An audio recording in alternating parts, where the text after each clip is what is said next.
Restez debout, si vous le voulez bien, pendant que nous courbons la tête pour un mot de prière.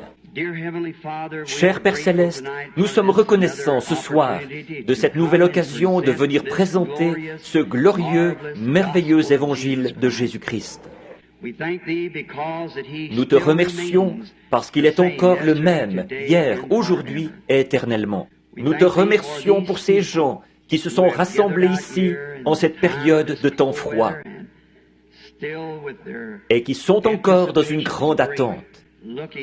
Ils regardent, ils croient que quelque chose d'extraordinaire va nous être donné de la part de Dieu. Nous venons avec cette espérance-là, Seigneur, à chaque réunion. Nous te remercions pour les services d'avant-hier soir au tabernacle. Nous te remercions pour le service d'hier soir ici et pour le service d'aujourd'hui au tabernacle. Maintenant, nous sommes dans l'expectative de ce que tu auras pour nous ce soir. Père, nous savons que toute personne qui est capable de bouger les mains pourrait tourner les pages de la Bible. Mais il n'y en a qu'un qui puisse la faire vivre et la rendre réelle. C'est toi. Et Père, nous nous attendons à ce que tu fasses cela ce soir. Bénis-nous de toutes les manières. Nos cœurs sont tellement remplis de joie alors que nous voyons approcher le moment où nous allons le rencontrer face à face. Lui que nous avons aimé et pour qui nous avons vécu pendant toutes ces années. Beaucoup de nouveaux convertis, Seigneur, ont été faits. D'après ce que j'ai compris, une grande foule, 40 ou 50 personnes, doivent se faire baptiser en ton nom demain matin, par suite du service d'hier soir. Ô Dieu, s'il te plaît, continue, nous t'en prions, jusqu'à ce que chaque semence prédestinée de Dieu ait vu la lumière de l'Évangile et soit entrée dans la bergerie. Nous te demandons de nous cacher ce soir derrière la parole. Rends-nous aveugles aux choses du monde et donne-nous de voir Jésus. Qu'il y ait une expérience de la montagne de la transfiguration parmi nous ce soir, de sorte que nous ne voyons personne que Jésus seul.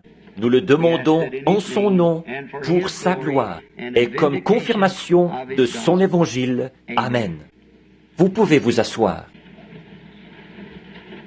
Je vais juste tourner ce micro ou cette chaire un peu de côté si vous n'y voyez pas d'inconvénient, pour que je puisse voir les deux côtés de l'auditoire. Je dois pouvoir remettre en place les microphones qu'il y a ici. Très bien, un petit instant. Nous saluons depuis la salle principale, ici, ce soir, par le moyen du téléphone, nos amis qui sont en Arizona, en Californie, au Texas et d'un bout à l'autre des États-Unis. Ceci est diffusé d'un bout à l'autre du pays, ce service de ce soir, par le moyen du téléphone. Alors nous avons confiance que Dieu nous bénira. Est-ce que vous entendez bien là-bas, dans la salle à gauche?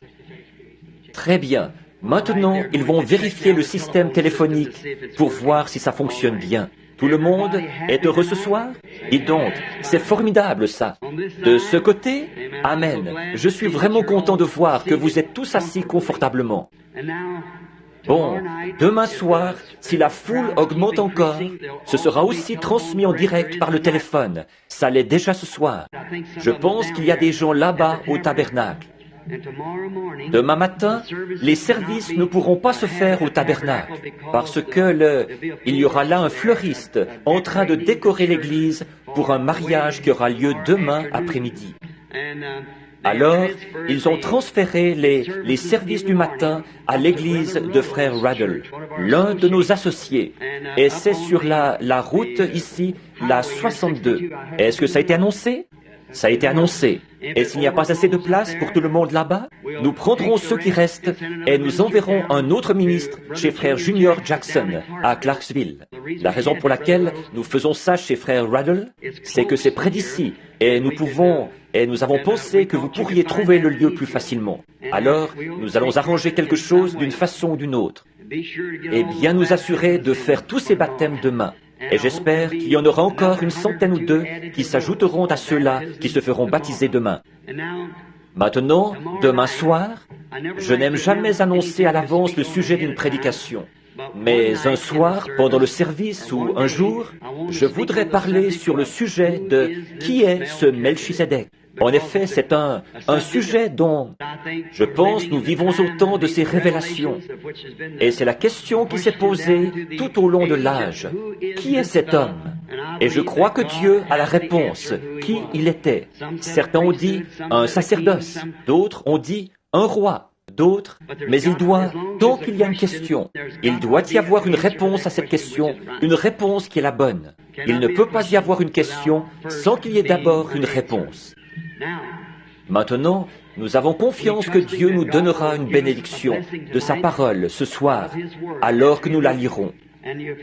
Et Billy m'a demandé de vous dire que vous aviez vraiment bien collaboré avec les gens ici, les préposés au stationnement, la police et tout. Continuez, c'est très très bien ça. Nous espérons voir le moment, peut-être dans un proche avenir, où nous pourrions peut-être apporter la tente ici en ville, et la monter ici au stade de baseball, où nous pourrions rester pendant quelque temps, peut-être pour un réveil de 3 ou 4 semaines continuelles. Ici, on vient à peine de faire connaissance. Qu'il faut déjà se dire au revoir et repartir. Mais j'aimerais venir lors d'un voyage pour un séjour long, à un moment où nous pourrions rester, qu'on ne soit pas obligé de s'arrêter au bout d'un soir ou deux, mais qu'on puisse vraiment rester et enseigner le jour et le soir continuellement. Peut-être que quelqu'un rentrera à la maison, nourrir les poulets, traire les vaches, et reviendra la semaine d'après pour continuer avec le service. J'aime ça. Alors, que le Seigneur soit avec vous. Bon, avant que je reparte, peut-être dimanche matin ou dimanche soir, ou à un moment donné, à l'un de ces services-là, je sais que vous êtes tous dans l'attente d'entendre le message sur la vérité concernant le mariage et le divorce, ce qui est l'un des grands problèmes du jour. Et aussi sûr que je suis ici devant vous, je crois que la réponse correcte se trouve dans la parole de Dieu. Et c'est pour ça, je crois, que j'avais promis de revenir. Et je pense bien, à ma connaissance, que pour autant que je sache, je voudrais tenir un autre service ici, à Jeffersonville, le dimanche de Pâques.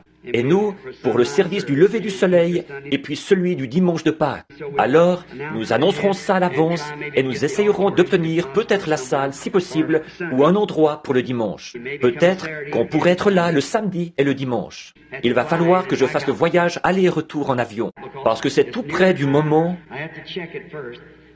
Il faut d'abord que je vérifie avec le programme que j'ai, et l'un de mes itinéraires pour la Californie.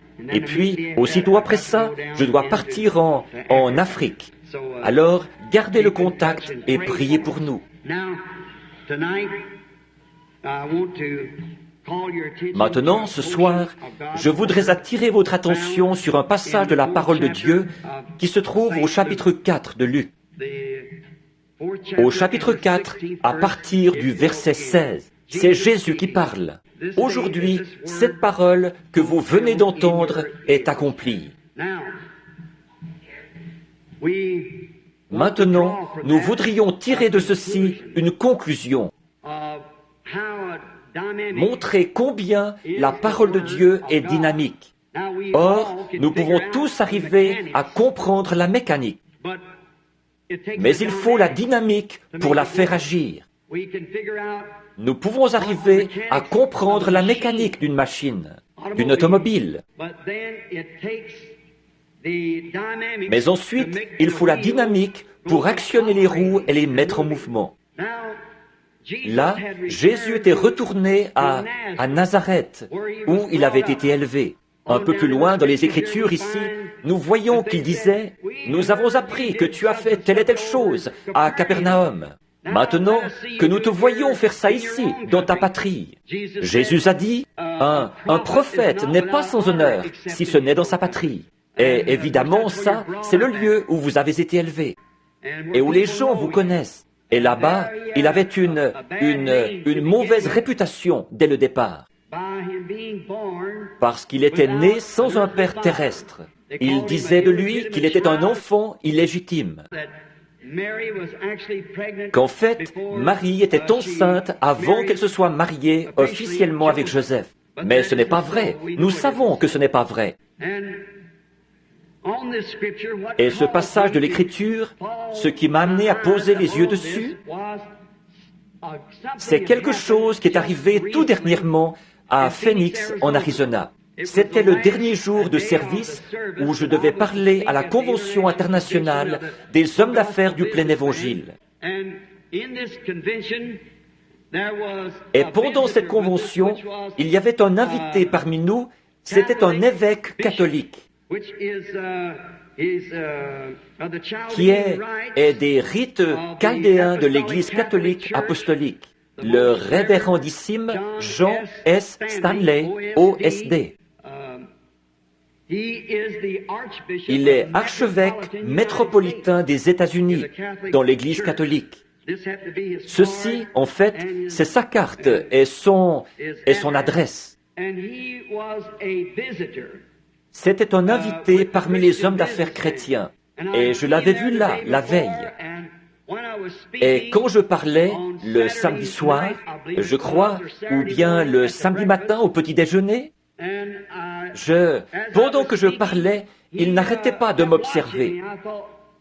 Je me suis dit, cet homme-là est en désaccord avec tout ce que je dis, ça c'est sûr.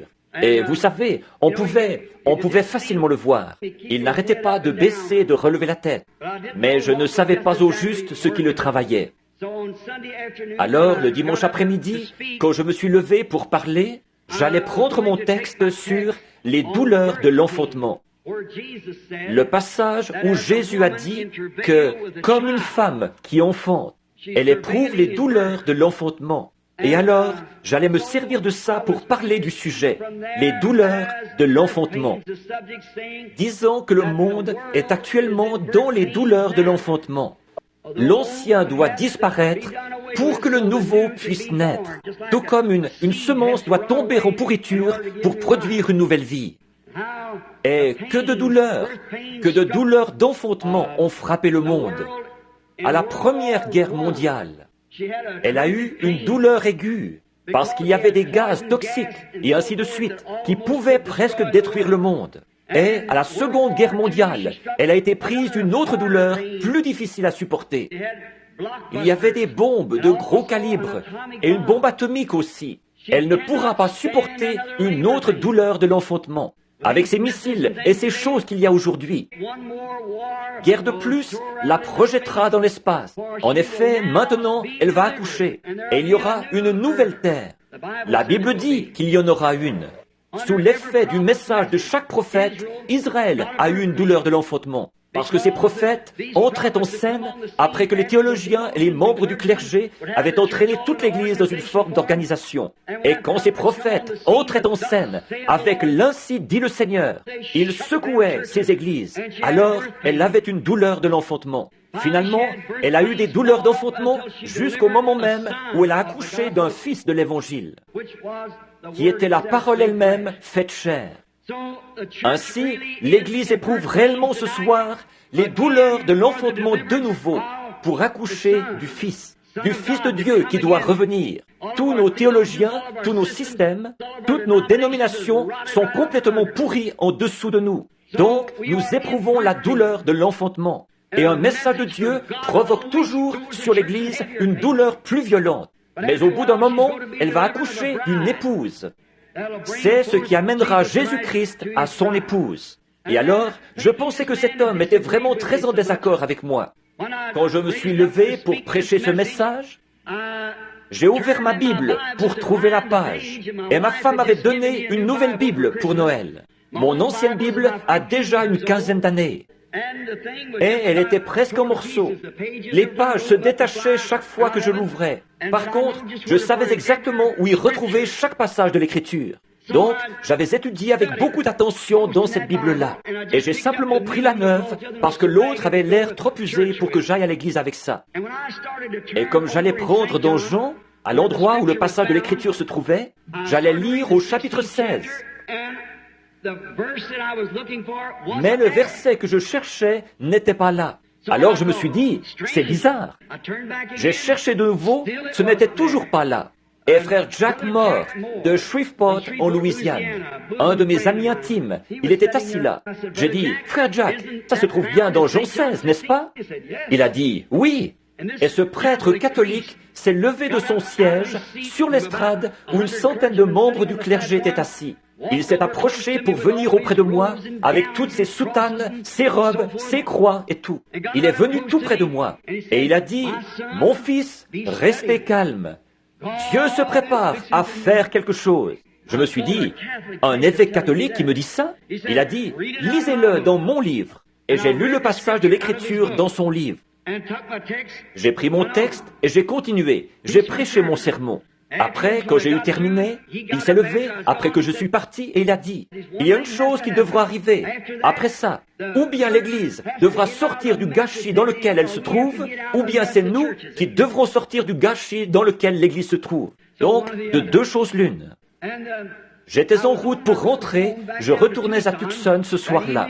Les enfants réclamaient un sandwich, alors je me suis arrêté à un petit kiosque pour acheter un sandwich. Et ma femme m'a dit, « Bill, je n'ai jamais été aussi mal à l'aise de toute ma vie, de te voir debout là, à chercher partout dans cette Bible. » Elle a dit, « Tu n'étais pas mal à l'aise, toi ?» J'ai dit, « Non. » J'ai dit, « Je savais que ça se trouvait là-dedans quelque part.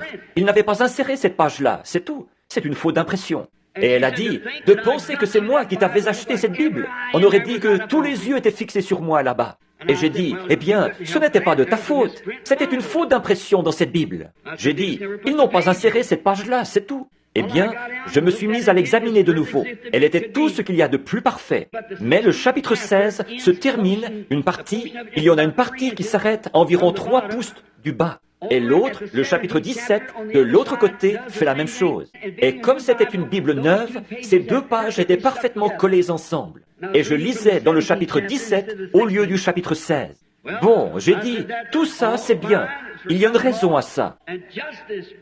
Et aussi clair que vous pourriez entendre n'importe quelle voix.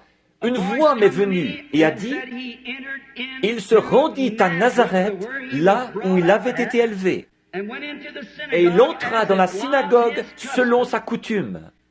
Et le prêtre lui remit les Écritures pour qu'il fasse la lecture. Et il lut Ésaïe 61. Après avoir lu les Écritures, il s'assit, il remit au prêtre la Bible, le livre, et il s'assit. Et toute l'assemblée avait les regards fixés sur lui, et des paroles précieuses sortaient de sa bouche. Et il dit, « Aujourd'hui, cette écriture est accomplie. Aujourd'hui, cette écriture est accomplie. » Comme l'écriture est précise. Si vous remarquez bien ici, c'est le passage d'Ésaïe 61, 1 à 2, que notre Seigneur lisait. Ésaïe 61, 1 à 2. Mais au milieu du verset 2 d'Ésaïe 61, il s'est arrêté. Le passage où il est dit, « L'Esprit du Seigneur est sur moi pour publier une année de grâce. » Puis il s'est arrêté. Pourquoi? L'autre partie d'exercer le jugement ne s'appliquait pas à sa première venue, mais à sa seconde venue. Voyez-vous, ça ne s'appliquait pas là. Vraiment, les Écritures ne font jamais d'erreur. Elles sont toujours parfaites. Jésus s'est arrêté exactement là où l'Écriture s'arrêtait. Parce que c'était exactement ça qui devait être confirmé à son époque. Alors, pendant cette première venue, à la seconde venue, il exercera un jugement sur la terre. Mais pas à cette époque-là. Il devait publier une année de grâce. Remarquez, le Messie était debout sur l'estrade pour s'identifier à la parole de la promesse pour cet âge-là. Le Messie se tenait là, debout devant l'Église, et considérait ces précieuses paroles, quand il dit ici, pour publier une année de grâce. L'année de grâce, nous le savons tous comme lecteurs de la Bible, c'était l'année du jubilé. C'était quand tous les esclaves et tous les prisonniers, ceux qui avaient été faits prisonniers, ils avaient dû donner un fils pour payer une dette, ou une fille pour payer une dette. Et ceux-ci étaient en esclavage. Peu importe depuis combien de temps ils étaient en esclavage, ou combien de temps ils étaient censés y rester. Quand arrivait l'année du jubilé, lorsque la trompette sonnait, tout homme pouvait être mis en liberté s'il voulait être mis en liberté. Vous étiez libre, vous n'étiez plus esclave. Par contre, si vous vouliez demeurer un esclave, alors il fallait qu'on vous conduise au temple, qu'on vous fasse approcher du poteau du temple. Et là, il prenait un poinçon et il perçait un trou à votre oreille. Après quoi, vous deviez servir ce maître jusqu'à la fin de vos jours. Quel exemple parfait de l'évangile de Jésus-Christ. Quand il est prêché, le temps de grâce, le temps du jubilé, n'importe qui, peu importe qui vous êtes, votre couleur, la dénomination dont vous faites partie, jusqu'où vous vous êtes enfoncé dans le péché, ou ce qui ne va pas avec vous, vous pouvez être mis en liberté quand vous entendez sonner la trompette de l'Évangile. Vous êtes libre. Par contre, si vous tournez le dos au message et que vous refusez de l'écouter, remarquez, on vous perçait l'oreille avec un poinçon. Autrement dit, vous avez franchi la ligne qui sépare la grâce et le jugement. Et vous n'entendrez plus jamais l'Évangile. Vous n'irez jamais plus loin. Vous devrez être esclave du système dans lequel vous êtes jusqu'à la fin de vos jours. Si vous refusez d'écouter l'année de grâce. Or, l'autre partie, là, comme je l'ai dit, il n'avait pas à répondre à cela. En effet, c'est ce Messie qui doit maintenant venir. C'est à ce moment qu'il va exercer un jugement. Maintenant, comment est-il possible que ces gens n'aient pas reconnu qui il était? Comment est-il possible qu'ils n'aient pas reconnu ça? Comment est-ce possible alors que c'était si clairement mis en évidence et démontré? Comment est-il possible qu'ils n'aient pas vu alors quelle parole? Pensez-y. Aujourd'hui, cette écriture est accomplie devant vos yeux. Qui l'a dit? Dieu lui-même, qui est l'interprète de sa propre parole. Aujourd'hui, cette écriture est accomplie. Le Messie lui-même qui se tenait en présence de l'assemblée, qui lisait une parole de la Bible se rapportant à lui-même, et qui disait ensuite, aujourd'hui, cette écriture est accomplie. Et encore là, ils n'ont pas reconnu ce qu'il en était. Quelle tragédie ce serait, ça! Mais c'est arrivé. C'est arrivé bien des fois. Comment est-ce que ça a pu arriver? Bien sûr, comme c'était arrivé les autres fois, du fait de croire une interprétation humaine de la parole. C'était à cause de ça. Ces croyants de cette époque-là, soi-disant croyants, ils acceptaient l'interprétation du sacrificateur, ce que lui, il avait dit au sujet de l'Écriture. Par conséquent, comme Jésus n'était pas dans leur rang du tout, ni dans aucune de leurs associations, il avait été excommunié de leur cercle. Et par conséquent, ils ne pouvaient pas l'identifier à eux, parce qu'il était différent d'eux. La personne de Jésus-Christ était tellement unique que personne n'aurait dû manquer de voir que c'était là le Fils de Dieu. Parce qu'il était l'identification parfaite de l'Écriture qui avait été écrite à son sujet. Voilà la façon dont on reconnaît tout chrétien. Quand sa vie s'identifie avec les choses mêmes que le chrétien est censé faire. Qu'il ait pu se tenir là et dire, aujourd'hui, cette Écriture est accomplie juste devant vos yeux. C'était tellement frappant, c'était tellement clair, et pourtant ces gens ont mal compris. Pourquoi? C'est parce qu'ils avaient accepté l'interprétation d'une certaine classe de sacrificateurs qu'ils écoutaient. Et l'histoire se répète toujours. Et les Écritures ont plus d'un sens et plus d'une révélation qui s'y rattache. Par exemple, comme il est dit dans la Bible, que j'ai appelé mon fils hors d'Égypte en parlant de Jésus. Consultez la note en marge là, et vous verrez que ça se rapportait aussi à Jacob, ce même passage de l'Écriture. Jésus était son fils majeur. Jacob était bien son fils, qu'il avait appelé hors d'Égypte. C'est ce que la référence de Scofield et toutes les autres références donnent pour ça, parce que c'est le passage de l'Écriture auquel ça faisait allusion. Donc, il y avait à ça un double accomplissement. Il y avait un accomplissement en Jacob qui avait été appelé à sortir et en Jésus qui avait été appelé à sortir. Et c'est pareil aujourd'hui. C'est pour ça que nous sommes dans la confusion autant que nous le sommes. Et que les gens n'arrivent pas à voir la vérité de Dieu. C'est pour ça qu'il y a trop d'interprétations humaines de la parole de Dieu. Dieu n'a besoin de personne pour interpréter sa parole. Il est son propre interprète. Dieu a dit au commencement que la lumière soit, et la lumière fut. Ça n'a besoin d'aucune interprétation. Il a dit, une vierge concevra, et elle l'a fait. Ça n'a besoin d'aucune interprétation. Alors que l'interprétation que Dieu donne de sa parole, c'est quand il confirme et qu'il prouve qu'elle est vraie. Voilà l'interprétation qu'il en donne. C'est en l'exécutant. Voilà où est l'interprétation de Dieu. Quand il exécute sa parole, il est en train de vous l'interpréter. Par exemple, s'il n'y avait jamais eu de lumière, et qu'il dise que la lumière soit et qu'elle soit, ça n'a besoin de personne pour l'interpréter. Mais nous y mêlons des systèmes faits de main d'homme. Et quand on fait ça, on dérègle la chose. Ça s'est toujours passé comme ça. Mais je m'imagine encore combien ça a dû être impressionnant. Pensez-y, le Messie. Pourquoi ne l'ont-ils pas reconnu? Parce que leurs conducteurs, ceux-là même qui auraient dû le reconnaître, qui auraient dû être versés dans l'Écriture, qui auraient dû comprendre les Écritures, ils ont déprécié cet homme. Et ils ont dit, il est un enfant illégitime au départ. Nous ne pourrions pas croire ça. Des années plus tard, nous ne croyons pas ça. Nous serions prêts à mourir pour la cause, de soutenir qu'il était un fils né d'une vierge.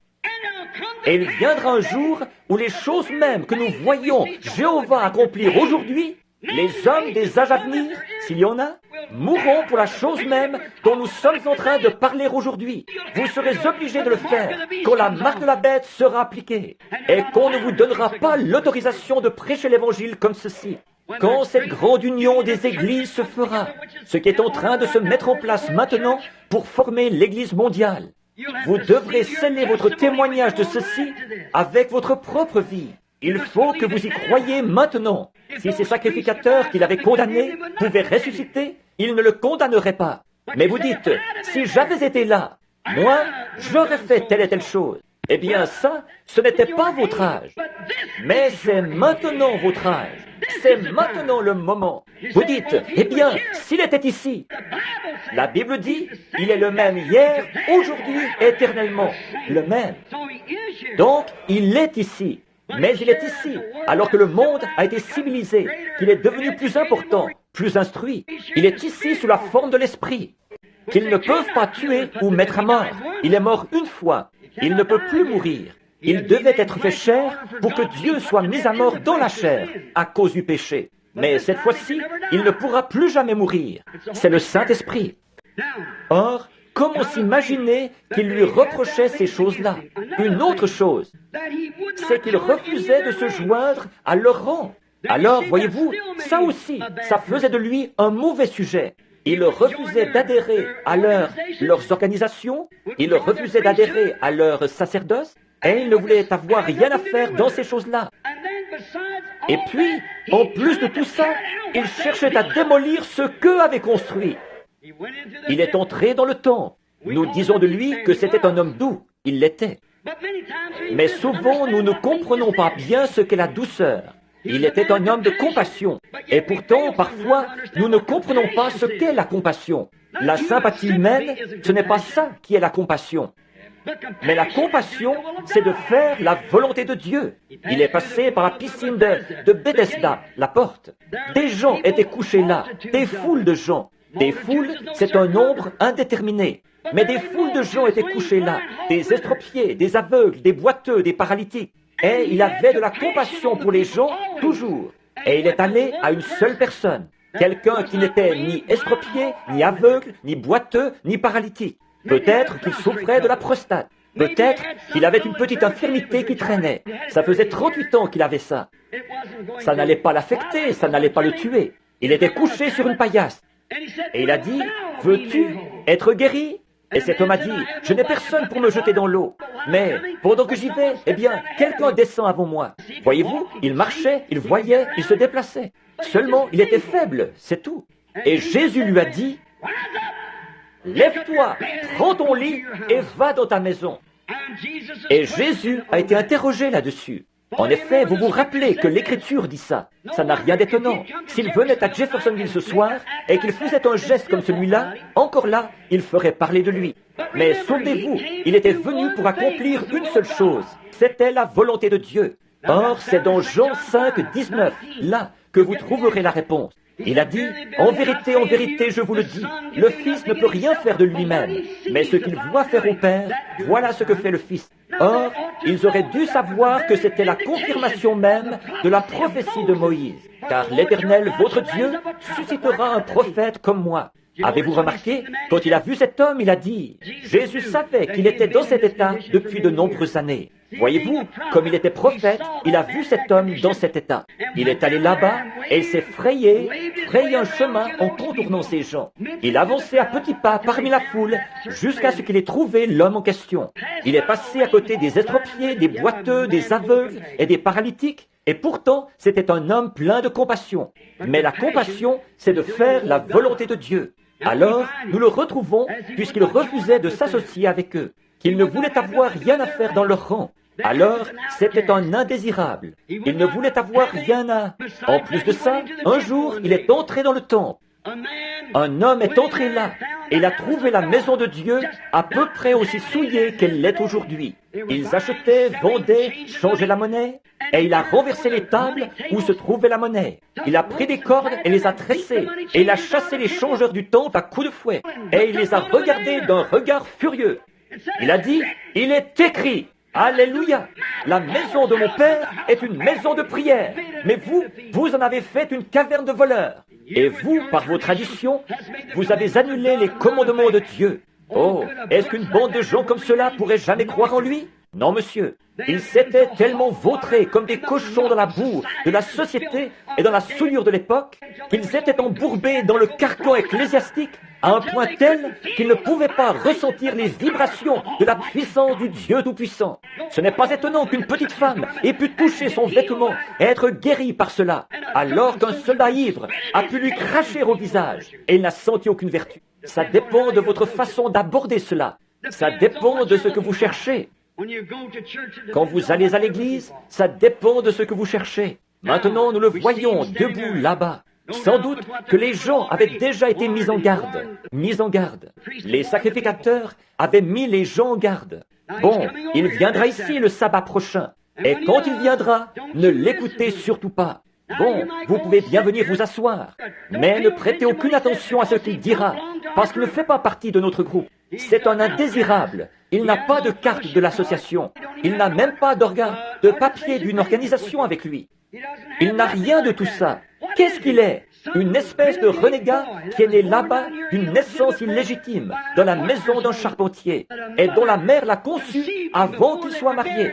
Et ils essaient de camoufler la chose en disant que c'était quelque chose de surnaturel. Nous savons que quand le Messie viendra, il descendra des corridors du ciel. Il ira voir notre souverain sacrificateur et il dira, « Me voici, Caïphe. » Mais nous constatons que ce n'est pas comme ça qu'il a fait, parce que ce n'était pas comme ça que c'était écrit dans la parole. C'est une tradition faite de main d'homme qui les avait amenés à croire ça. La parole avait dit qu'il viendrait exactement comme il est venu. Et il s'est tenu là, il a lu la parole, et il leur a dit, « Aujourd'hui, cette écriture est accomplie sous vos yeux. » Et encore là, ils n'ont pas vu qui il était, n'ont pas reconnu qui il était. Comme il l'avait fait dans tous les autres âges. Noé aurait pu dire la même chose le jour où il est entré dans l'arche et que la porte s'est fermée. Moïse aurait pu ouvrir cette fenêtre au sommet de l'arche, promener son regard dehors sur l'assemblée. Souvenez-vous, Dieu avait fermé la porte. Et il aurait pu dire, aujourd'hui, cette écriture est accomplie sous vos yeux. Mais à ce moment-là, il était trop tard pour eux. Il avait prêché pendant 120 ans pour essayer de les faire entrer dans ce bateau qu'il avait construit, en leur disant que l'Écriture avait dit « Ainsi dit le Seigneur, il va pleuvoir ». Seulement, ils avaient attendu trop longtemps. Mais Noé aurait aisément pu dire ça. En ce jour même, aujourd'hui, l'Écriture est accomplie. Moïse, le jour même où la colonne de feu est descendue sur le mont Sinaï et a attesté son témoignage. Moïse aurait pu dire, aujourd'hui, cette écriture est accomplie. Moïse, vous le savez, était un homme appelé de Dieu, un prophète. Et au moment de son appel, comme il était prophète, il devait avoir une expérience surnaturelle pour être prophète. Il devait rencontrer Dieu face à face et parler avec lui. Autre chose, ce qu'il disait devait s'accomplir, sinon personne n'aurait cru en lui. Alors, aucun homme n'a le droit de se donner ce titre-là, avant d'avoir parlé face à face avec Dieu, derrière un désert, quelque part où il a lui-même rencontré Dieu. Et tous les athées du monde ne pourraient pas l'en dissuader par leurs explications. Il était là, il sait que c'est arrivé. Tout chrétien devrait avoir eu cette expérience-là avant de mentionner quoi que ce soit au sujet d'être un chrétien. Votre propre expérience. Je parlais à mon neveu il y a quelque temps, un jeune catholique, qui disait « Oncle Bill, j'ai couru à droite et à gauche, je suis allé partout en essayant de trouver quelque chose. » Toutes les nuits, avant que cette série de réunions commence, il a pleuré. La nuit, il a eu des songes qu'il entrait ici. Il venait en courant à l'hôtel, là où l'on prêchait, et il confessait qu'il avait eu tort. J'ai dit, Melvin, peu importe où tu essaieras d'aller, à combien d'églises tu adhéreras, combien de « Je vous salue Marie » tu réciteras, ou combien de bénédictions tu recevras d'un homme. Il faut que tu naisses de nouveau de l'Esprit de Dieu. C'est la seule chose qui satisfera le cœur humain. Ça, je sais qu'on en a un substitut aujourd'hui de la nouvelle naissance. Il suffit de serrer la main du prédicateur et de mettre votre nom sur le registre. Mais, mes amis, ça, c'est un dogme.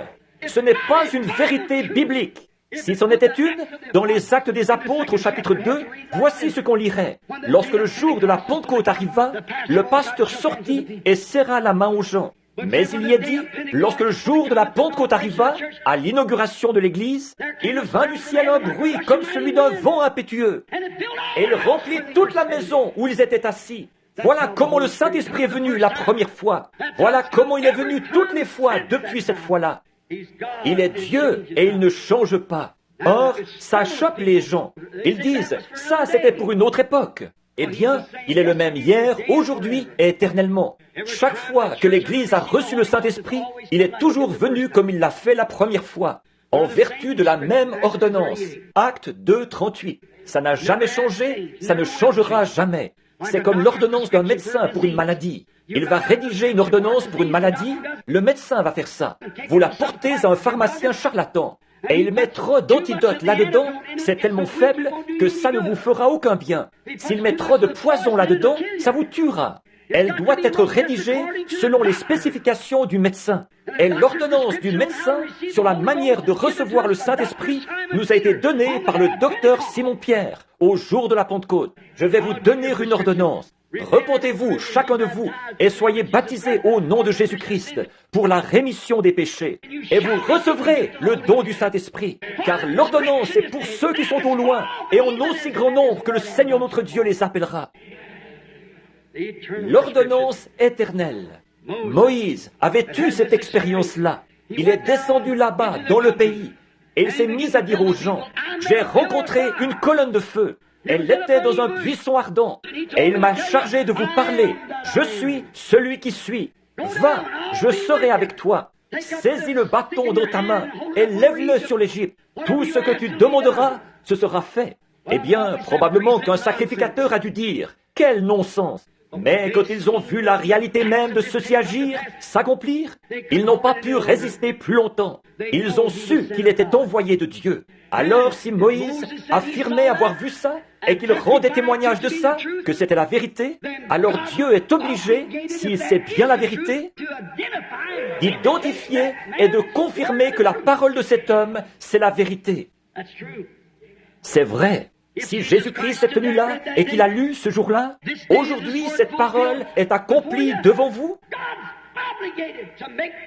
Dieu est obligé d'exécuter cette parole. Nous nous tenons ici ce soir et nous disons que Jésus-Christ est le même hier, aujourd'hui et éternellement. Dieu est obligé de prouver qu'il en est bien ainsi. Parce que c'est sa parole.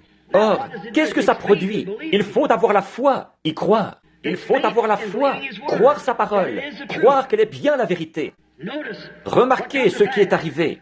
Quand Moïse a fait sortir les enfants et tous ceux qui l'ont suivi, Ceux qui n'ont pas suivi sont restés en Égypte. Mais ceux qui ont suivi Moïse, quand ils sont sortis de la mer Rouge et qu'ils sont arrivés dans le désert, Dieu est descendu sur le mont Sinaï. Cette colonne de feu a embrasé toute la montagne. Et de là, une voix a parlé. Et Dieu a donné les 10 commandements. Moïse aurait pu s'avancer vers les gens là-bas et dire « Aujourd'hui, l'écriture dont je vous avais parlé, moi qui suis son prophète, s'accomplit. Aujourd'hui, je vous avais dit que Dieu m'avait rencontré là-bas dans un buisson ardent, dans une colonne de feu, et qu'il avait dit ceci, ceci sera un signe. Tu ramèneras ces gens ici même, dans ce lieu, de nouveau. Et voilà Dieu, dans cette même colonne de feu dans laquelle je vous avais dit qu'il était, qui se tient là, sur la montagne. Aujourd'hui, cette prophétie est accomplie. Il est ici pour confirmer que les choses que je vous ai dites sont la vérité. Oh Dieu, donne-nous plus d'hommes comme celui-là, qui soient honnêtes et sincères et qui disent la vérité, de sorte que le Dieu Tout-Puissant puisse confirmer que sa parole est toujours la vérité. Il est encore le même, hier et éternellement. Pourquoi est-ce qu'il ne le ferait pas? Il a promis de le faire. Josué aurait bien pu dire la même chose. Le jour où il est revenu à Kadès Barnéa, là où ils étaient parvenus dans leur trajet dans le désert, ils doutaient que le pays soit le genre de pays que Dieu avait dit qu'il serait. Mais Dieu leur avait dit que c'était un bon pays, que c'était un pays où coulait le lait et le miel. Et Josué et Caleb étaient les 2 seuls qui croyaient ça, alors qu'ils étaient partis avec les 10 autres. Quand ils sont revenus, ils avaient la preuve. Ils avaient une grappe de raisin qui ne pouvait être portée que par 2 hommes forts. Josué et Caleb auraient pu se tenir là et dire « Aujourd'hui, cette écriture est accomplie. Voici la preuve que c'est un bon pays. » Bien sûr. Pourquoi? Voilà la preuve que c'est un bon pays. Où avez-vous déjà trouvé des choses comme ça en Égypte? Là-bas, il n'y avait pas d'endroit pareil. Mais aujourd'hui, cette écriture est accomplie. Il aurait pu dire la même chose quand il avait prophétisé et qu'il avait dit que les murailles de Jéricho s'écrouleraient après qu'ils en auraient fait le tour 7 fois, pendant 7 jours, 7 fois en un jour. Et quand ils en ont fait le tour la dernière fois, les murailles se sont écroulées. Josué aurait pu se lever et dire « Aujourd'hui, alors que le capitaine en chef de l'armée de l'Éternel m'avait dit, il y a des semaines, que ça se passerait comme ceci, aujourd'hui, cette écriture est accomplie. Les murailles s'étaient complètement effondrées. Venez, allons nous en emparer, ça nous appartient. Aujourd'hui, cette écriture est accomplie. Comme c'est formidable, des hommes de Dieu ont pris position pour les choses qui sont justes. Israël, au fleuve, quand ils allaient prendre possession du pays, traverser. Comment vont-ils s'y prendre? C'est au mois d'avril. Il y a de l'inondation causée par la fonte des neiges là-bas en Judée. Oh, quel piètre général Dieu semblait être d'avoir amené son peuple là-bas au mois d'avril, au moment où le Jourdain était en crue plus que jamais. Parfois, je pourrais m'arrêter ici si j'avais le temps pour vous donner un petit tuyau. Parfois, vous pourriez être assis là avec un cancer, ou vous pourriez être assis là avec une maladie. Vous vous dites, pourquoi est-ce que moi, qui suis chrétien, je serais dans cet état-là? Pourquoi est-ce que je serais dans cet état-là si je suis chrétien? Parfois, Dieu laisse les choses devenir tellement sombres que vous ne pouvez pas voir, ni au-dessus, ni autour, ni nulle part ailleurs. Et ensuite, il vient vous frayer un chemin à travers tout ça, pour que vous puissiez dire, aujourd'hui, cette écriture est en train de s'accomplir, ce qu'il avait promis de faire. Il a laissé les enfants hébreux entrer tout droit dans la fournaise ardente.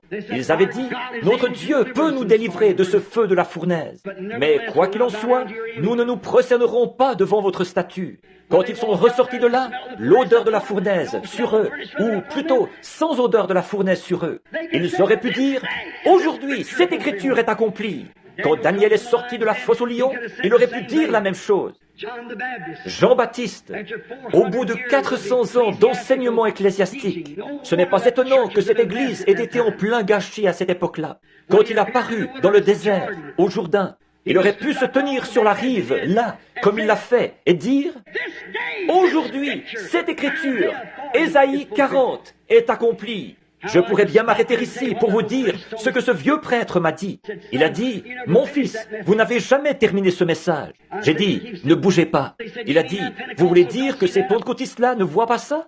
J'ai dit, « Non. » Il a dit, « Moi, je le vois. » Et un prêtre catholique par-dessus le marché. Ah, il a dit, « Pourquoi n'avez-vous pas continué ?» J'ai dit, « Ne bougez pas. » Il a dit, « Gloire à Dieu, je le vois !» Et à peu près au même moment, le Saint-Esprit est descendu sur sa sœur, qui était assise là, à la réunion. Elle s'est levée en parlant en langues inconnues. Et elle a donné l'interprétation de la chose même dont nous parlions, le prêtre et moi, sur l'estrade. Une immense clameur s'est élevée dans toute l'église, dans tout le lieu.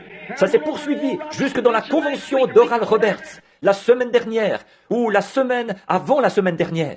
On ne parlait que de ça à la convention. Ce prêtre qui, là, sous l'action du Saint-Esprit, il a été révélé dans l'auditoire par l'entremise d'une femme. C'était sa sœur, je crois. Ce qui était en train de se passer là-haut sur l'estrade. La chose même que nous cachions a été révélée. Cette heure où nous vivons.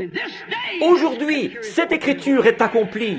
Aujourd'hui, les lumières du soir sont venues et nous ne les voyons pas. Remarquez, Jean a dit, « Aujourd'hui, je suis la voix de celui qui crie dans le désert. » Comme l'a dit le prophète Ésaïe, « Préparez le chemin du Seigneur. » Ils n'ont pas compris. Ils disaient, « Oh, tu es Jésus, tu es le Christ, plutôt. » Il a dit, « Je ne suis pas le Christ. » Il a dit, « Je ne suis pas digne de délier ses souliers. » Mais il a dit, « Il est au milieu de vous quelque part. » En effet, il était sûr qu'il serait là. Il serait là à son époque, puisque Dieu lui avait dit que c'était lui qui allait présenter le Messie. Un jour, un jeune homme passait par là, et il a vu comme une lumière au-dessus de lui, un signe. Et il s'est écrié, « Voici l'agneau de Dieu. » Aujourd'hui, cette écriture est accomplie devant vous. C'est sûr. Au jour de la Pentecôte, Pierre s'est levé et il a cité leur écriture, Joël 2, 38. Alors qu'ils étaient tous là à rigoler, ces gens-là. Ils n'arrivaient pas à parler dans leur langue à eux. Ils baragouinaient autre chose. La Bible dit des langues séparées. Séparées, c'est une langue partagée.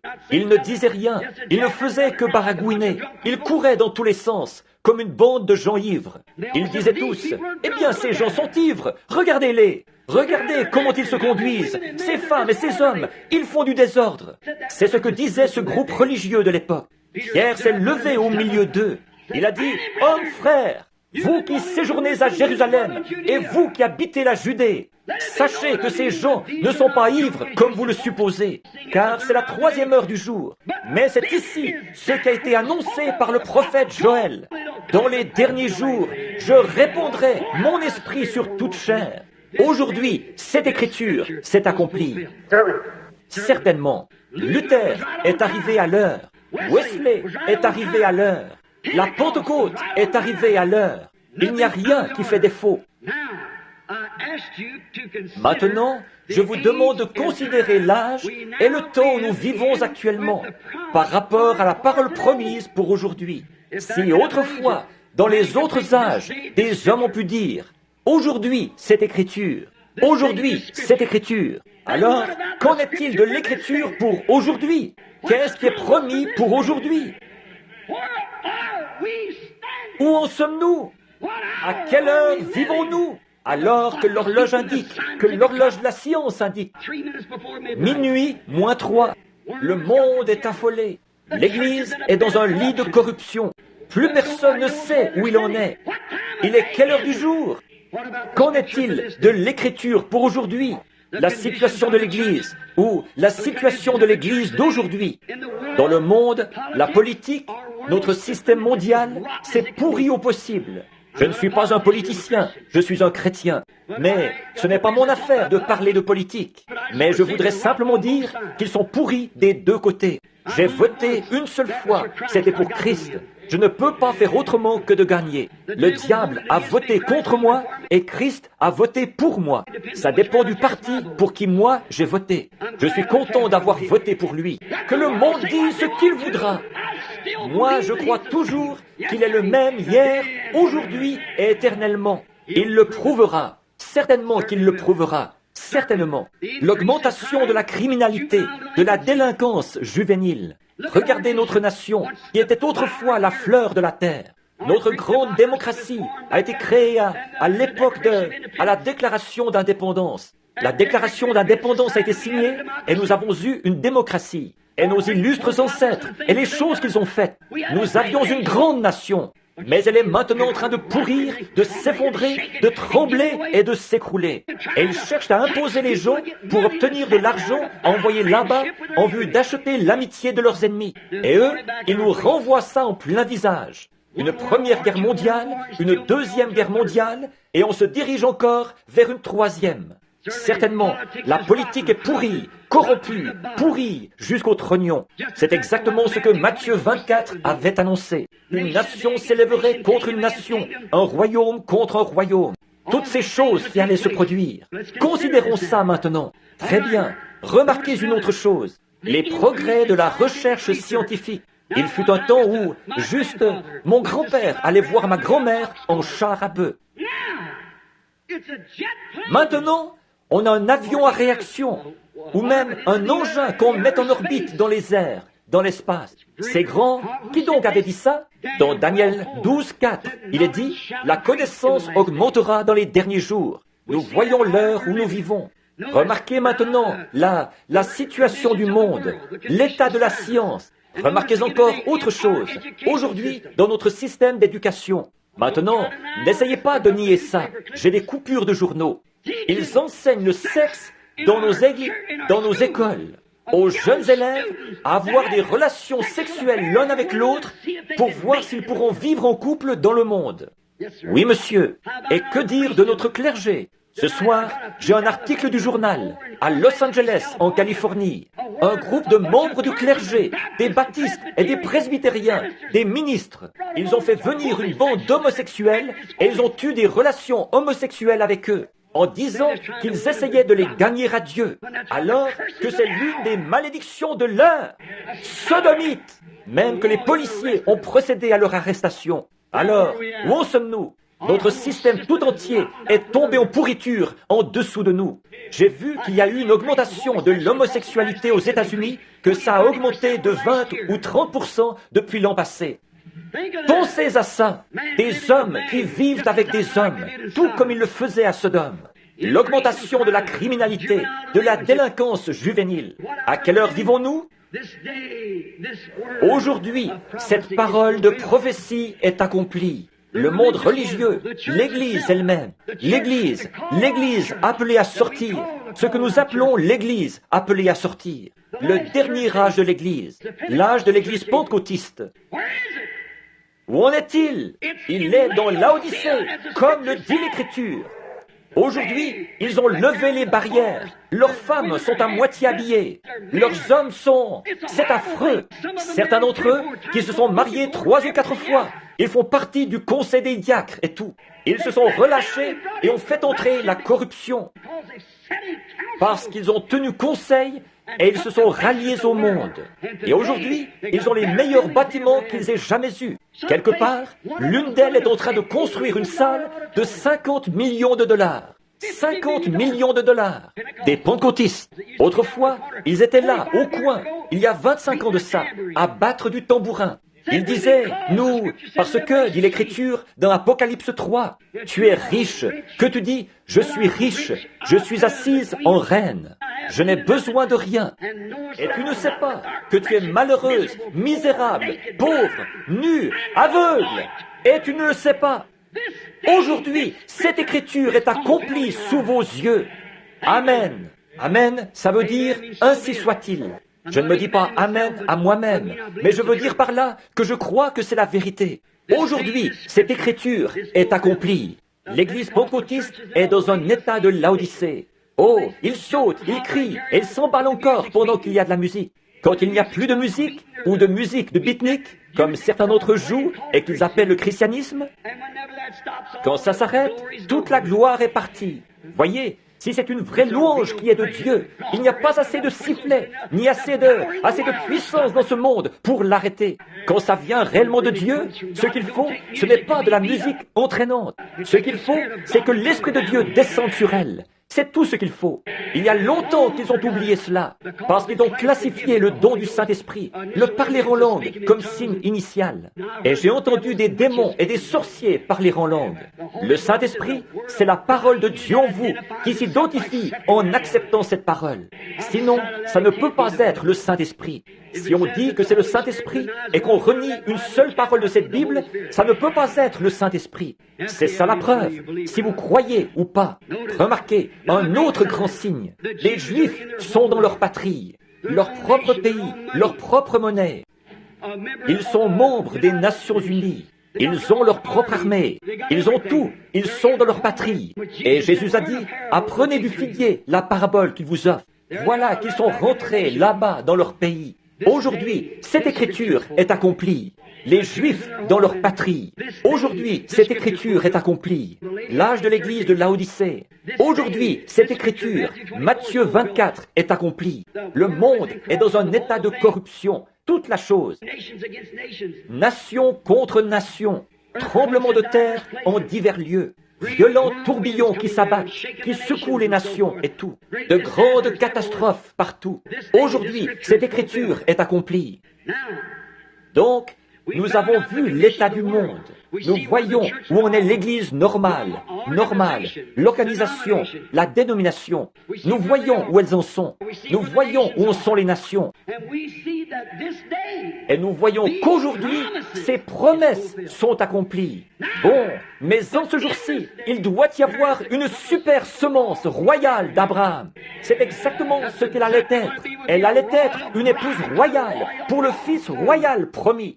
Comme je le disais hier soir, ce ne sera pas une semence naturelle, ce sera une semence spirituelle. Une épouse spirituelle doit être suscitée, qui sera la semence royale de la foi royale du fils royal d'Abraham. Elle doit entrer en scène dans les derniers jours. Et le temps et le lieu, c'est une promesse qui lui a été donnée. Selon Malachie 4, un passage de l'Écriture, il doit venir un message qui secouera le cœur des gens pour les ramener directement au Père apostolique. Quelqu'un doit entrer en scène, quelqu'un avec la puissance d'Élie qui entrera en scène, un homme du désert qui paraîtra et qui aura un message qui ramènera tout droit à la parole de nouveau. C'est l'heure où nous vivons. Alors considérez maintenant, je vous le demande en cette heure, à vous ici, les gens de Jeffersonville, en 1933, la lumière surnaturelle qui est descendue là-bas sur la rivière, le jour où je baptisais 500 personnes au nom de Jésus-Christ, alors que j'étais un jeune homme d'une vingtaine d'années. Qu'est-ce qu'elle a dit, Jeffersonville? Qu'est-ce qui se trouvait là, au bas de la rue Spring? Alors que le courrier journal, je crois que c'est le Louisville Herald, qui a publié l'article là-dessus, ça a été transmis par la presse associée, jusque là-bas au Canada. Le docteur Livell a découpé ça dans le journal, tout là-bas au Canada, en 1933. Pendant que je baptisais la 17e personne, avec ce témoin au-dessus de moi. Et vous connaissez le reste de l'histoire. Pendant que j'étais là, en train de baptiser la 17e personne, une lumière est descendue du ciel. Elle brillait au-dessus de l'endroit, comme une étoile tombée du ciel. Une voix dit, comme Jean-Baptiste a été envoyé comme précurseur de la première venue de Christ, ton message sera le précurseur de sa seconde venue dans le monde entier.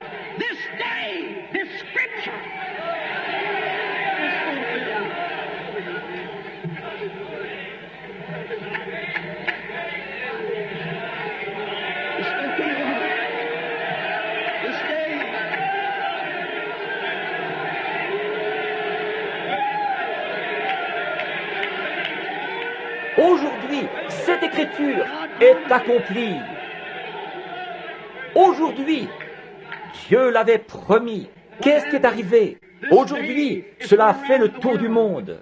Et alors que Dieu était venu là-bas et qu'il avait dit ça, quand j'étais un petit garçon, dans un buisson ardent, ou dans un buisson là-bas, embrasé par une colonne de feu, ici, chez les Watton, sur Utica Pike, je transportais de l'eau là-bas, de la grange jusqu'à l'alambic. Vous savez que c'est la vérité. Il a dit, ne fume jamais, ne bois jamais, ne souille jamais ton corps. car tu auras une œuvre à accomplir quand tu seras plus âgé. J'atteste la vérité de ça. Je l'ai bien vu. Et Dieu, comme il l'avait fait dans le cas de Moïse, il a parlé devant l'assemblée qui se trouvait là-bas. Et il a dit, c'est la vérité. Aujourd'hui, cette écriture est accomplie au milieu de nous. Regardez ce qu'il avait dit au sujet du discernement et la façon dont ça se passerait. De l'imposition des mains aux gens jusqu'à connaître le secret du cœur. Aujourd'hui, cette écriture est accomplie devant nos propres yeux. Ces promesses qui avaient été faites. Remarquez, toutes ces promesses avaient été confirmées et accomplies par le Dieu de la promesse. Regardez, elle est accrochée à Washington, D.C. ce soir. La photo de l'ange du Seigneur, alors que George J. Lacey, le chef du service des empreintes digitales et documents du FBI pour le gouvernement des États-Unis, avait examiné ça à Houston, au Texas, et il avait dit, c'est le seul être surnaturel qui ait jamais été photographié dans le monde entier. Il est bien placé pour le savoir. C'est le meilleur qu'il y a dans le monde, dans ce domaine. Remarquez, elle est accrochée là-bas, comme quoi c'est bien la vérité. La même colonne de feu qui conduisait Israël autrefois dans le désert, elle conduit aujourd'hui. C'est le même genre de message. Sortez de l'Égypte. Aujourd'hui, cette écriture est accomplie. Vous savez quel a été le message, ce qu'il a dit. Considérez la vision de Tucson il y a 3 ans. Quand j'étais ici, dans la rue, alors que 5 ans avant ça, il avait dit, le jour où la ville plantera un jalon devant ce portail, dirige-toi vers l'ouest. Les gens de mon tabernacle qui sont ici sont au courant de cette fois-là. C'est vrai. Et le jour où M. Goyness et les autres étaient là et qu'ils ont planté ce jalon, j'ai dit à ma femme, il y a quelque chose à ce sujet. Elle a dit, quoi donc? Je suis entré et j'ai regardé dans mon petit cahier. C'était là. Et le lendemain matin, à 10 heures, assis dans ma chambre là, vers 10 heures, l'ange du Seigneur est descendu. Il a dit, va à Tucson. Tu seras au nord-est de Tucson. Et il y aura un rassemblement de 7 anges qui viendront, ce qui secourra toute la terre autour de toi. Et il a dit, il te sera dit là-bas ce qu'il en est. Combien ici se souviennent de ça? C'était bien avant que ça arrive. Il y a des hommes assis ici même, dans ce bâtiment ce soir, qui étaient là quand c'est arrivé. Et il a dit, les 7 sceaux, les mystères cachés de la Bible entière seront ouverts. Ce qui accomplira Apocalypse 10, où il est dit que c'est pendant le message du 7e ange que ces choses s'accompliraient. Aujourd'hui, cette écriture est accomplie devant nos yeux. Aujourd'hui, cette écriture est accomplie. L'année passée, nous étions au même endroit. Monsieur Woods, ici, et moi, nous montions la colline. Il s'affligeait parce que sa femme était malade. Le Saint-Esprit a dit, ramasse une pierre qui se trouve là, lance-la en l'air. Quand elle retombera, dis, ainsi dit le Seigneur. Un jugement va frapper la terre. Dis-lui qu'il va voir la main de Dieu d'ici quelques heures. Je l'ai dit à M. Woods, il est présent ce soir. Et il doit y avoir 8 ou 10 des hommes, ou 15.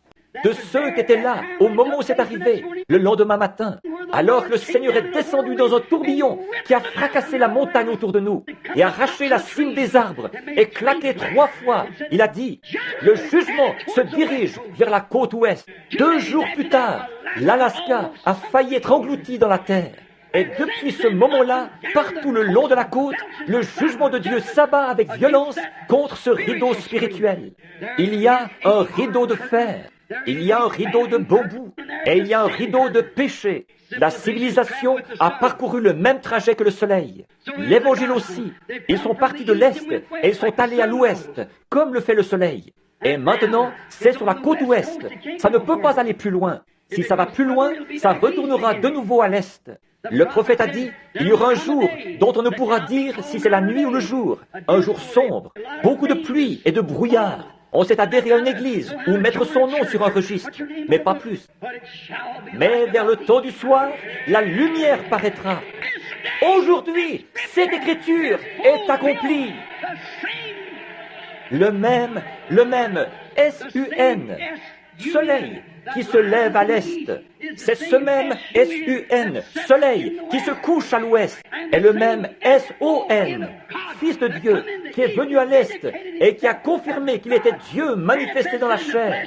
C'est ce même S-O-N, Fils de Dieu, qui est ici dans l'hémisphère ouest, qui s'identifie au milieu de l'Église ce soir, le même hier, aujourd'hui et éternellement. La lumière du soir du Fils est venue. Aujourd'hui, cette écriture est accomplie devant nous. Où en sommes-nous en cet âge abrahamique? Où en sommes-nous en cette grande époque où nous sommes? Cette grandeur où nous vivons? Toutes les visions se sont accomplies. Et que dire de la foi où un jeune ministre de nos amis ici, d'une église sœur associée, Junior Jackson, est venu en vitesse nous voir un soir où j'étais là-bas. Il a dit, « Frère Branham, j'ai eu un songe qui me tracasse. J'ai vu tous les frères rassemblés sur une colline. Et il a dit, sur cette colline, vous étiez en train de nous enseigner en vous référant à des lettres qui étaient inscrites. On aurait dit des lettres que le temps avait gravées dans le roc. Quand vous avez eu terminé ça, que tout ça a été terminé, vous avez dit, approchez-vous. Et nous nous sommes tous rassemblés là-haut. Il a dit, vous avez tendu le bras quelque part et vous avez pris comme un genre de pied de biche. Vous avez donné des coups et vous avez ouvert le sommet de cette petite pyramide. Et à ce moment-là, il a dit, c'était de la roche de granit, avec rien d'écrit dessus. Et vous nous avez dit d'examiner ça. Et vous, nous nous sommes tous mis à regarder. Il a dit, j'ai tourné la tête et j'ai remarqué que vous vous dirigiez vers l'ouest, à toute vitesse, vers le soleil couchant. Combien se souviennent de ça? Et je suis resté là un petit moment, jusqu'à ce que le Saint-Esprit révèle ce qu'il en était.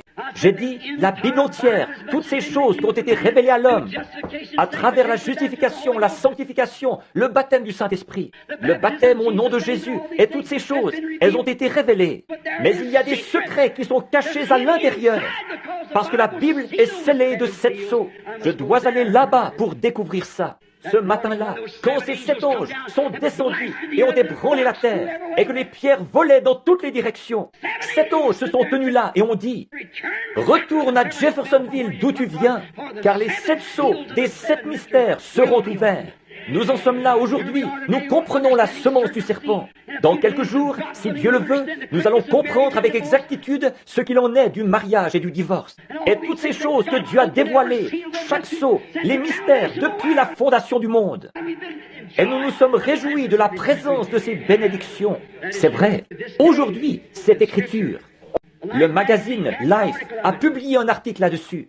Un cercle mystique de lumière s'élève dans les airs au-dessus de Tucson et de Phoenix, de la même manière que je vous l'avais annoncé presque 1 an avant que ça arrive. Comment ce serait? Et que ce serait comme en triangle. La photo est accrochée dans l'église là-bas. Vous qui vous êtes procuré ce magazine, vous l'avez. Voilà, c'était là, exactement. Ils ont dit, il se trouve à une altitude de 27 000 et mesure 30 000 de large. Ils ne comprennent toujours pas ce qui s'est passé. C'est apparu mystérieusement et ça a disparu mystérieusement. Frère Fred Sothman, frère Jim Norman et moi, nous nous tenions là. 3 témoins, c'est une attestation. Comme ceux qui l'avaient emmené sur le sommet de la montagne, Pierre, Jacques et Jean, pour rendre témoignage. Nous nous sommes tenus là à regarder ça quand c'est arrivé. Et nous l'avons vu se produire. Le voilà, suspendu dans le ciel, tellement loin qu'il n'y a aucune humidité, aucune vapeur, ni rien qui puisse y former un brouillard. Comment est-ce que ça aurait pu se retrouver là? C'étaient les anges de Dieu qui s'en retournaient après leur message. Aujourd'hui, cette prophétie a été accomplie au milieu de nous. Aujourd'hui, cette écriture a été accomplie. Regardez bien, 7 sceaux ont été ouverts. Le tourbillon s'est dirigé vers la côte ouest. Maintenant, ne passez pas à côté, comme eux l'avaient fait autrefois. Maintenant, fixons notre attention un peu plus près de notre jour. Qu'est-ce que l'Écriture dit à propos d'aujourd'hui et à propos du temps où nous vivons? C'est Jésus qui parle. Je n'aurai pas le temps de les prendre tous, mais je voudrais prendre celui-ci avant que nous terminions. Jésus a dit dans Luc, au chapitre 17, le verset 30, Jésus-Christ lui-même, la parole. Croyez-vous ça? Jésus-Christ lui-même, la parole faite chair, a parlé et a dit ce que serait la parole au temps de la fin. Quel serait le signe de la fin du monde?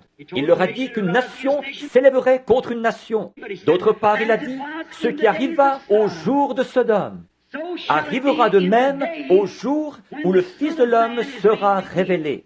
Or, quand Jésus est venu sur la terre, il est venu en portant 3 noms de fils. Fils de l'homme, qui est un prophète, fils de Dieu et fils de David. Maintenant, il a vécu ici sur terre. Il n'a jamais dit qu'il était le Fils de Dieu. Il disait, « Je suis le Fils de l'homme ». Jéhovah lui-même a appelé Ézéchiel et les prophètes fils de l'homme. En effet, il devait venir pour accomplir l'Écriture en tant que prophète. Moïse avait dit, « L'Éternel, votre Dieu, suscitera un prophète comme moi ». C'est pour ça qu'il ne pouvait pas être le Fils de Dieu là, parce qu'il était le Fils de l'homme. La parole est venue au prophète, et il était la parole dans sa plénitude. Fils de l'homme, le prophète majeur. Non pas le prophète majeur, mais le prophète Dieu. La plénitude de la divinité était corporellement en lui. Donc, il était le Fils de l'homme. Maintenant, pendant 2000 ans, il s'est fait connaître à nous en tant que Fils de Dieu, Esprit. Et dans le millénium, il sera fils de David sur le trône. Ça, nous le savons tous, nous qui croyons les Écritures. Or, Jésus a dit, juste à la fin de cet âge de l'Église où nous vivons, que le Fils de l'homme serait de nouveau révélé de la même manière que ce qui s'était passé, comme ce qui était arrivé à Sodome. Observez historiquement comment il a exposé ça. Il a dit ce qui arriva au jour, en premier, de Noé. Alors qu'ils mangeaient, buvaient, se mariaient leur fille, ensuite, il en est venu, en dernier, au Fils de l'homme à Sodome. En effet, là-bas, il traitait avec les Juifs. Ici, à Sodome, il traite avec les gens des nations. Là-bas, il les a tous engloutis dans l'eau, pendant le jugement. Ici, dans le cas des gens des nations, il les a tous brûlés au jour de Sodome. C'est vrai, le monde des nations a brûlé là-bas. Et il en sera de même quand le Fils de l'homme se révélera. Ce ne sera plus de l'eau, mais ce sera du feu cette fois. Jésus lisait dans la même Genèse 23 que nous lisons, quand il lisait au sujet de Sodome.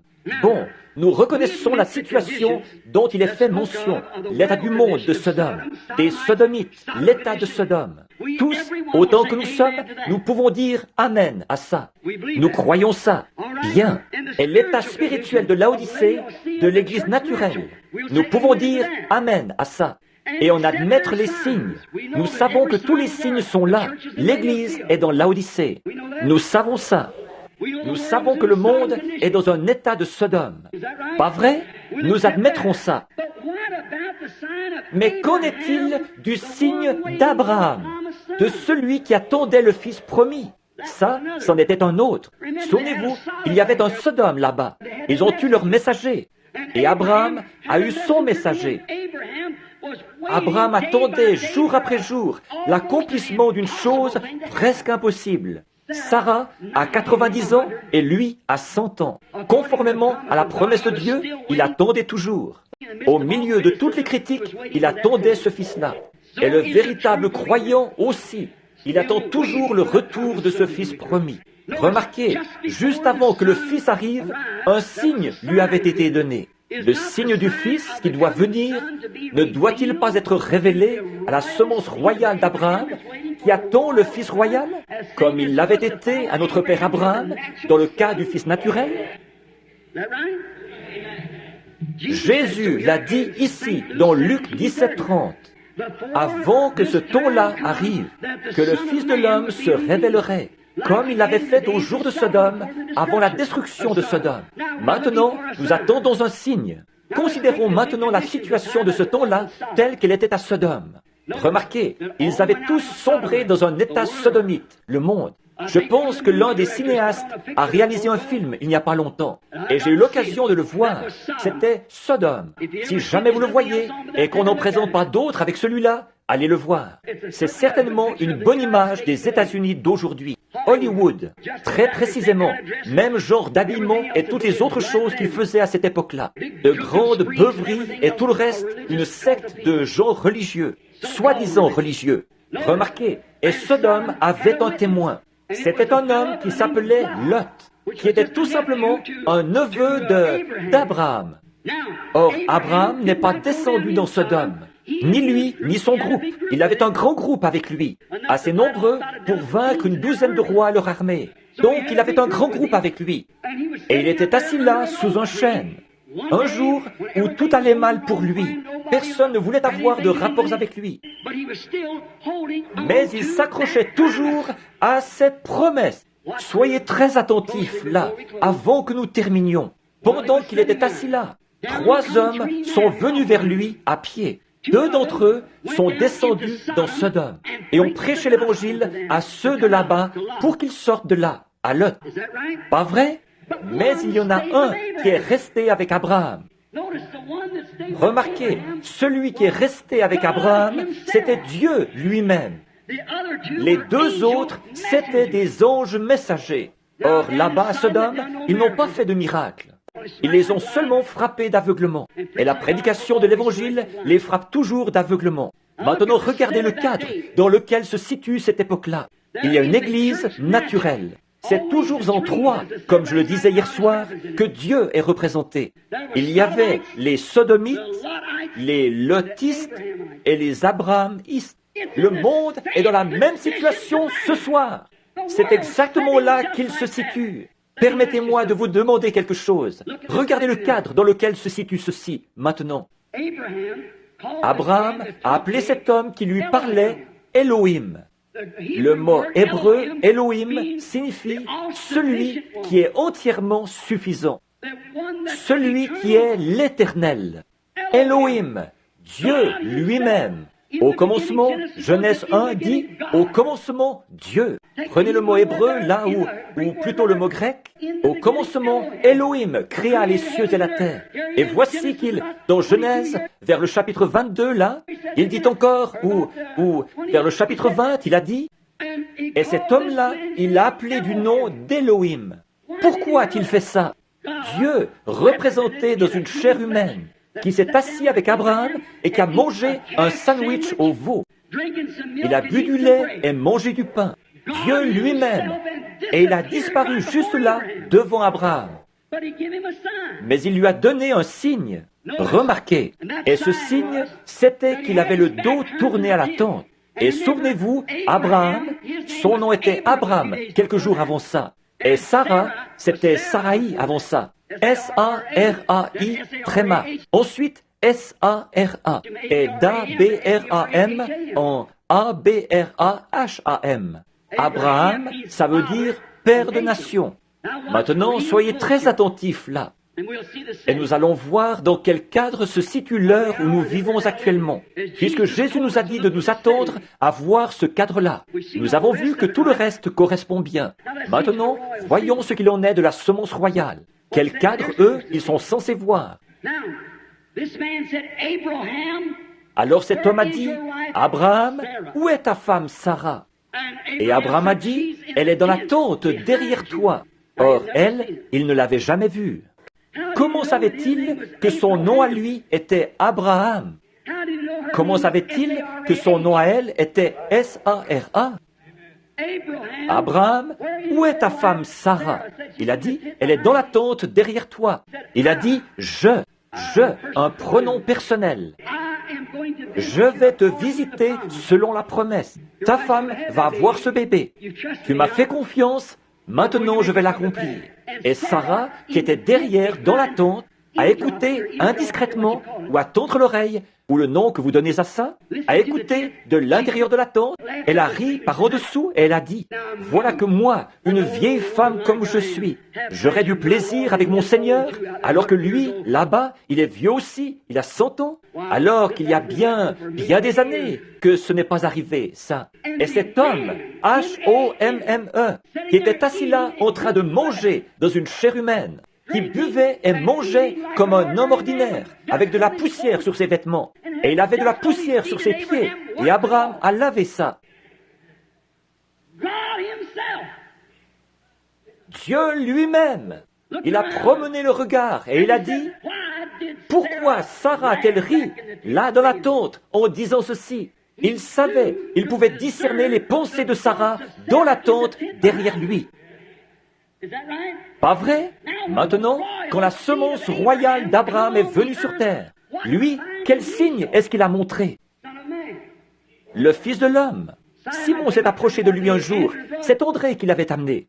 Il a dit, « Ton nom est Simon, tu es le fils de Jonas. » Qu'il a dit, Voyez, ça a fait de lui un croyant. Philippe est allé chercher Nathanaël, et il est revenu. Il lui avait dit, viens voir un homme, celui que nous avons trouvé, Jésus de Nazareth, fils de Joseph. Il a dit, un instant là, peut-il venir quelque chose de bon de ce fanatisme? Il a dit, viens voir. Alors, quand Philippe est arrivé en présence de Jésus avec Nathanaël, Jésus a regardé celui-ci et il a dit, voici un Israélite dans lequel il n'y a point de fraude. Il a dit, Rabbi, comment m'as-tu connu? Il a dit, avant que Philippe t'appelle, quand tu étais sous l'arbre, je t'ai vu. Il a dit, Rabbi, tu es le Fils de Dieu, tu es le roi d'Israël. Quand la petite femme au puits, dans son état d'immoralité, est arrivée dans un petit décor semblable à ceci pour puiser de l'eau, Jésus avait envoyé ses disciples acheter des vivres. Quand elle s'est approchée pour puiser de l'eau, il a dit, « Femme, apporte-moi à boire. » Elle a dit, « Vous n'avez pas coutume de dire ce genre de choses. Il y a de la ségrégation ici. Vous, les Juifs, là, vous n'avez rien à faire avec nous, les Samaritains. Nous n'avons rien à faire avec vous. » Il a dit, « Mais femme, si tu savais à qui tu parles, c'est toi qui me demanderais à boire. Je te donnerai des eaux qu'on ne vient pas puiser ici. » Il a découvert quel était son état, ce qu'il en était. Il a dit, « Va chercher ton mari et viens ici. » Elle a dit, « Je n'ai pas de mari. » Il a dit, « Tu as dit la vérité, tu en as eu 5, et celui avec qui tu vis maintenant n'est pas ton mari. » Elle a dit, « Monsieur, je vois que tu es prophète. Nous savons que quand le Messie sera venu, il nous annoncera ces choses. » Jésus a dit, « Je le suis. » Là-dessus, elle est allée à la ville en courant et elle a dit, « Venez voir un homme qui m'a dit ce que j'ai fait. Ne serait-ce point le Messie? » Regardez bien, il a fait ça devant les Juifs et devant les Samaritains, mais jamais devant les gens des nations. Les gens des nations, c'est nous. À cette époque-là, nous étions des païens. Des autres nations, nous nous promenions avec une massue sur le dos. Nous adorions des idoles. Nous n'attendions pas du tout un Messie. Il apparaît uniquement à ceux qui l'attendent. Et nous sommes censés être en train de l'attendre.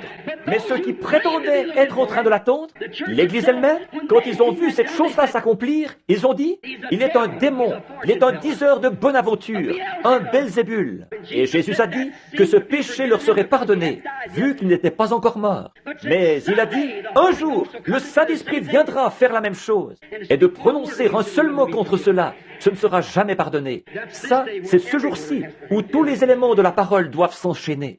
De prononcer un seul mot contre cela, ça ne sera jamais pardonné, ni dans ce monde, ni dans le monde à venir. C'était la semence royale d'Abraham. Et ici, cette semence royale d'Abraham, qui était venue à cause de cette identification de cet homme qui était assis là avec Abraham, il est venu pour prouver qu'il s'agissait du même Dieu. Et il a promis qu'en ce jour-ci, ce qui arriva au jour de Sodome, arrivera de même à la venue du Fils de l'homme. Au moment où il se révélera en tant que Fils de l'homme. Amen. C'est maintenant le jour où cette écriture doit s'accomplir.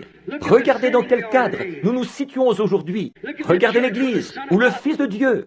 Regardez ce jour sombre. Regardez toutes les prophéties. Maintenant, une chose étrange. Nos visiteurs devraient déjà être là. Dans ce cas, si le cadre doit être le même qu'à Sodome, ils étaient 3 qui étaient venus. 3 hommes remarquables envoyés du ciel. Nous admettrons ça. Ils étaient 3. Un est resté avec Abraham. Ils sont tous allés là pour commencer. Mais un est resté avec Abraham. Les autres sont descendus à Sodome. Pas vrai? Et Abraham, son nom avait été changé d'Abraham en Abraham. Pas vrai? Il n'y a pas une seule fois dans l'histoire où l'Église du monde ait jamais eu un évangéliste qui aille vers elle, dont le nom se soit terminé par H-A-M, avant aujourd'hui. Billy, G-R-A-H-A-M. Pas vrai? G-R-A-H-A-M, 6 lettres. A-B-R-A-H-A-M, c'est 7 lettres. Mais G-R-A-H-A-M, c'est 6 lettres. C'est-à-dire le monde, l'homme, voyez? Regardez ceux qui sont allés là-bas aujourd'hui. Ce sont ces messagers du ciel. Y a-t-il un homme sur terre qui ait prêché la repentance aussi clairement que Billy Graham? Y a-t-il eu un homme qui ait autant marqué les gens que Billy Graham? Jamais il n'y a eu un homme sur le plan international. Oh, Billy Sunday et les autres ont été ici aux États-Unis, mais Billy Graham est connu mondialement. Voyez-vous d'où il lance son appel? De Sodome. Et il y a celui qui l'accompagne là-bas, qui est avec l'église pentecôtiste. un Oral Roberts. Mais qu'en est-il du groupe des élus? Eux, quel genre de signe est-ce qu'ils sont censés voir? Eux, qu'est-ce qu'ils sont censés recevoir? Alléluia! Au temps du soir, la lumière paraîtra. Aujourd'hui, cette écriture est accomplie. Aujourd'hui, la promesse de Dieu est accomplie. Nous savons que c'est la vérité. Il est ici ce soir, comme il l'était à cette époque-là. Or, de prêcher ça, comme je le disais tout à l'heure, si vous prêchez quelque chose et que c'est la vérité de l'Évangile, alors Dieu est obligé de confirmer ça. Pas vrai? Maintenant, s'il en est ainsi, alors que le Dieu qui a écrit la parole, que le Dieu qui a donné la prophétie, que le Dieu de la parole s'avance.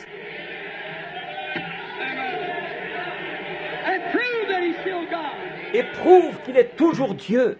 Comme Élie était monté sur la montagne, il observait Élisée, il était monté, il observait Élie. Il a dit, je veux une double portion. Et le manteau qui était sur Élie est tombé sur Élisée. Il est descendu là, il a plié cette couverture en deux, il en a frappé le fleuve, et il a dit, où est le Dieu d'Élie? Et la même chose qui s'était passée pour Élie s'est passée pour Élisée. Et le même évangile, la même puissance, le même Fils de l'homme qui existait hier, existe aujourd'hui et existera éternellement. Hébreux 13, 8. Croyez-vous ça? Alors je vous demande ceci. Je ne peux pas être lui, mais il est ici. Nous ne sommes qu'un porteur. Certains d'entre vous dans l'auditoire qui êtes malades et affligés et qui savez que je ne vous connais pas, que Dieu maintenant, si je peux m'humilier suffisamment, priez et demandez à Dieu. Je ne pense pas, il n'y a pas de carte de prière dans le bâtiment, n'est-ce pas? Non, nous n'avons distribué aucune carte de prière. Nous allons faire une réunion de prière ou de guérison des malades à l'église. Mais vous, priez, qui savez que je vous suis totalement inconnu. Voyez, vous me connaissez, vous de Jeffersonville. Je ne veux pas que ce soit les gens de Jeffersonville qui fassent ça. Je veux que ce soit les gens qui viennent de quelque part ailleurs. Voyez si Dieu révèle toujours. Voyez s'il est toujours le même, hier, aujourd'hui et éternellement. Faites comme la petite femme avait fait. Il passait, elle s'est dit, je crois en cet homme. Elle avait une perte de sang. Elle s'est dit, si je peux toucher le bord de son vêtement, je crois que je serai guéri. Pas vrai? À cause de sa foi, ce jour-là, l'Écriture s'est accomplie. Il a pensé le cœur de ceux qui avaient le cœur brisé. Il a guéri les malades et les estropiés. Quand elle a touché son vêtement et qu'elle est allée s'asseoir, il s'est retourné et il a dit, qui m'a touché? Comment est-ce qu'il a bien pu savoir ça dans cette immense foule?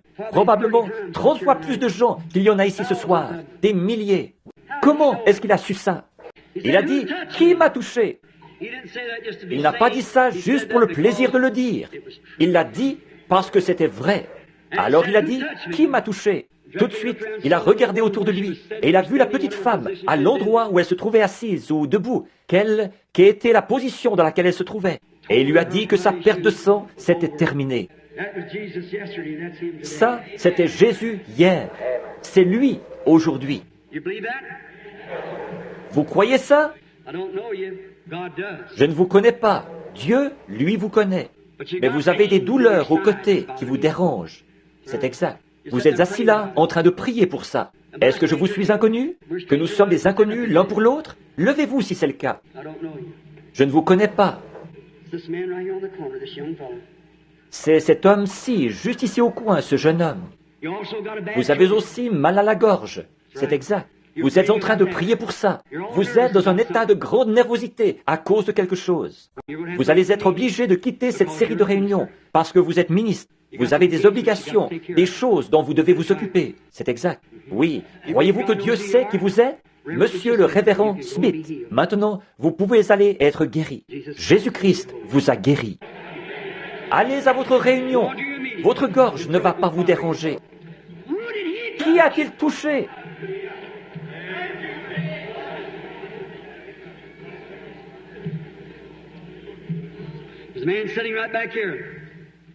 Il y a un homme assis juste ici derrière. Il souffre. Il a une tumeur au poumon gauche. Il n'est pas d'ici. Vous avez été ouvrier mineur. C'est exact. Je vous suis totalement inconnu. Si c'est vrai, faites signe de la main. La tumeur se trouve au poumon gauche et vous devez être opéré très prochainement. C'est bien ça? Vous n'êtes pas d'ici. Vous n'êtes pas de cette ville. Vous venez de la Virginie. C'est exact. Croyez-vous que Dieu sait qui vous êtes? Monsieur Mitchell, c'est exact. Rentrez chez vous et soyez rétablis. Jésus-Christ vous guérit. Demandez à cet homme. Je ne l'ai jamais vu de ma vie. Il était assis là en train de prier. Aujourd'hui, cette écriture. Voici une dame assise juste ici, derrière moi. Comme Sarah qui était dans la tente. Elle est en train de prier pour sa fille. Levez-vous. Sa fille n'est pas ici. Elle se trouve au loin. Sa fille, vous êtes dans le même cas que cette femme, quand elle était venue à Jésus, parce qu'une femme était tourmentée de diverses façons par un démon. Cette jeune fille est possédée du démon. Elle n'est pas ici. Elle est vous venez de la Caroline du Nord. Croyez-vous ça? Et c'est la vérité, n'est-ce pas? Madame Horsters, vous pouvez rentrer chez vous. Si vous croyez de tout votre cœur, vous trouverez votre fille comme elle l'avait trouvée quand Jésus-Christ autrefois avait dit qu'elle était guérie. Aujourd'hui, cette écriture, le signe de Sodome, le signe de la super semence, le signe de l'Église naturelle. Aujourd'hui, cette écriture est accomplie au milieu de vous. Le croyez-vous?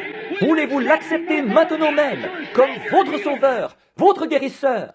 Levez-vous, chacun de vous, dites, j'accepte ma guérison. Je l'accepte comme mon sauveur. Je l'accepte comme mon roi.